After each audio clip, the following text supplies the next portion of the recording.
नई दिल्ली भारत की प्रशासनिक राजधानी के रूप में जानी जाती है, पर अब यह आपराधिक राजधानी भी बनती नजर आ रही है। दिल्ली सरकार की महिला सुरक्षा के दावे और अपराध मुक्त प्रदेश के दावों को खारिज करती जघन्य घटनाएं बढ़ती जा रही हैं। आइए बताते हैं आपको समाचार पत्रों और न्यूज़ चैनलों पर छाई राजधानी दिल्ली की ऐसे ही दर्दनाक, जघन्य और रूह को झकझोर देने वाली घटना के बारे में। नमस्कार, मैं हूं रितेश कुमार और आप देख रहे हैं संचार मीडिया। बात 1 जनवरी 2023 के तड़के सुबह की है, जब पूरा विश्व नए साल के जश्न में सराबोर था। तब एक 20 वर्षीय इवेंट ऑर्गेनाइजर युवती अंजलि को भयावह तरीके से मौत के घाट उतार दिया गया। चलिए हम आपको शुरू से इस केस के सभी महत्वपूर्ण बिंदुओं के बारे में बताते हैं। 31 दिसंबर की रात को युवती और उसकी एक अन्य दोस्त निधि ने सुल्तानपुरी के ओयो होटल में पार्टी के लिए कमरा बुक किया, जहां उन्होंने खूब शराब पिया। इसी बीच किसी बात को लेकर दोनों सहेलियों के बीच आपस में विवाद हो गया। विवाद में शोरगुल ज़्यादा होने से होटल के अन्य लोगों ने परेशान होकर होटल मैनेजर से कंप्लेन की, जिसके बाद होटल मैनेजर ने कार्रवाई करते हुए दोनों युवतियों को होटल से निकाल दिया। होटल मैनेजर का कहना है कि उनसे मिलने कुछ पुरुष मित्र भी आए हुए थे।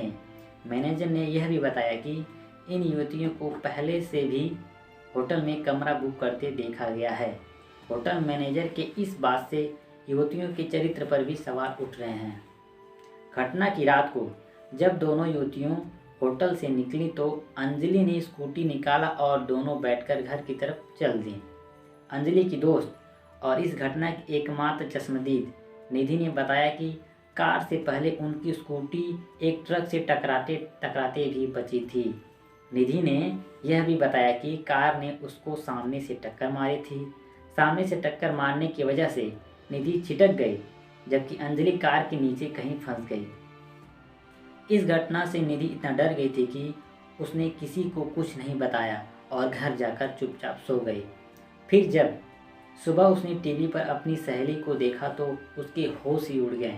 बता दें कि आरोपियों को पता होने के बावजूद युवती को लगभग 13 किलोमीटर तक घसीटने से युवती का एक पैर शरीर से अलग हो चुका था। शरीर पर कोई कपड़ा शेष नहीं बचा था। शरीर की कोई भी हड्डी सलामत नहीं बची थी और पीठ के पीछे से आंतरिक हिस्से भी गायब होने लगे थे। अंजलि का दूसरा पैर भी मुड़कर उल्टा हो गया था। घटना के समय कार में 4 युवक सवार थे, परंतु पुलिस को गुमराह करने के कारण 7 लोगों को आरोपी बनाया गया है। पुलिस ने निधि से भी सीआरपीसी की धारा 164 के तहत 2 बार पूछताछ की है। वहीं अंजलि की मां का कहना है कि पुलिस रात को आती है और उसके भाई को आरोपियों की तरह धक्का मारकर थाने ले जाती है। अंजलि को घसीटने के दौरान आरोपियों की कार सुल्तानपुरी, अमन विहार और प्रेम नगर होते हुए कंझावाला थाने के इलाके से गुजरी, परंतु पुलिस को उसकी भनक भी नहीं लगी। दिल्ली जैसे शहर में जहां इतने सुरक्षित वातावरण का हवाला दिया जाता है, जहां प्रधानमंत्री, राष्ट्रपति और भी कई विभिन्न केंद्रीय कार्यालय हैं, वहां पर इस तरह का दुस्साहस, क्या पुलिस और प्रशासन पर सवाल नहीं उठता है? अपने महत्वपूर्ण सुझाव हमें जरूर दें। ऐसे ही महत्वपूर्ण और रोचक जानकारी के लिए संचार मीडिया को सब्सक्राइब करें।